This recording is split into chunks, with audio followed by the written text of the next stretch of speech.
Phil Simmons তার কি আসলে কোনো পাওয়ার আছে? অ্যাসিস্ট্যান্ট কোচ সে যে পাওয়ার নিয়ে কথা বলে মিডিয়াতে, এটা তো আনবিলিভেবল। জাকির আলী অনেকের যে কিপিং স্কিল, এই কিপিং স্কিল নিয়ে সে কীভাবে কিপিং করে, তার সাথে তো পারভেজ হোসেন ইমনও বেটার কিপার। গত 32 বছরে আমি বাংলাদেশের এমন কোনো সিরিজ নাই যেটা দেখি নাই, কিন্তু এই প্রথম এই আফগানিস্তানের সাথে যে টি-20 সিরিজ, সেটা আমি পুরোপুরি বর্জন করছি। একটা বলও দেখি নাই এবং দেখবো না। ওয়ানডে সিরিজ দেখবো কিন্তু টি-20 দেখবো না। এটার বড় কারণ আমি অলরেডি আমার ফেসবুক পোস্টে লিখছি যে নেপোটিজম এবং নিকৃষ্ট পলিটিক্স যেটা, এটা আমি ক্রিকেটে অ্যাটলিস্ট পছন্দ করি না। এটা বাংলাদেশের রাজনীতি থাকুক, কিন্তু ক্রিকেটে কেন এটা হবে? একটা টেস্ট প্লেয়িং ফুল মেম্বার নেশন, তাদের অধিনায়ক কীভাবে জাকির আলী অনেক হয়? কোন সেন্সে, কোন যোগ্যতায়? তো জাকির আলী অনেক, এটা তো মূলত আসলে দাবার শূন্য। এটার পেছনে তো আসলে শেষ পর্যন্ত দেখা যাবে যে সালাউদ্দিন এবং ক্রিকেট অপারেশনস যে নাজমুল আবেদিন ফাহিম, ওনারা এই যে কাজটা করছেন, এটা বাংলাদেশের ক্রিকেটের জন্য একটা খুবই রঙ্গরসিকতাপূর্ণ ব্যাপার হয়েছে এবং একটা কমপ্লিটলি কালচার নষ্ট করে দিয়েছে।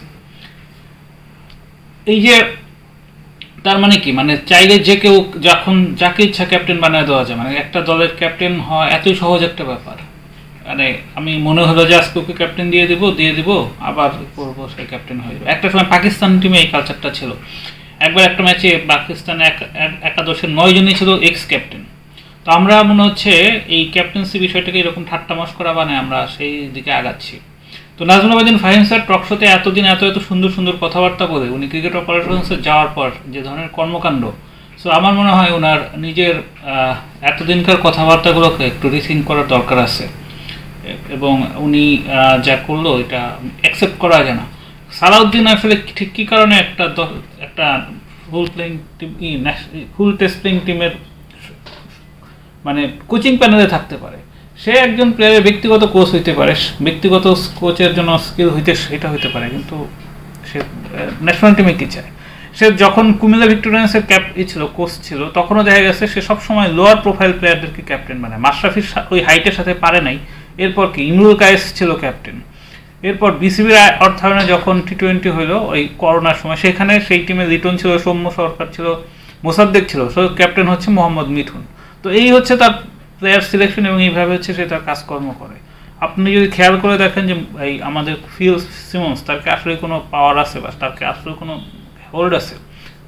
একজন অ্যাসিস্ট্যান্ট কোচ সে যে পাওয়ার নিয়ে কথা বলে মিডিয়াতে, এটা তো আনবিলিভেবল। সো এটা আলটিমেটলি পুরো কালচারটা নষ্ট করে ফেলতেছে। ওয়ালটন এখন দেশের সীমানা পেরিয়ে পৌঁছে গিয়েছে 50টিরও বেশি দেশে।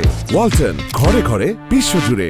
আর সবচেয়ে বড় কথা হচ্ছে যে জাকির আলী অনেকের যে কিপিং স্কিল, এই কিপিং স্কিল নিয়ে সে কীভাবে কিপিং করে, তার সাথে তো পারভেজ হোসেন ইমনও বেটার কিপার।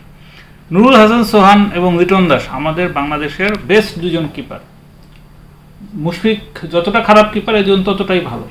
তো সেই নুরুল হাসান সোহান একাদশে থাকা সত্ত্বেও জাকের কিপার, এর চাইতে নোংরা বিভৎস দৃশ্য আমি আমার ক্রিকেট লাইফে দেখিনি।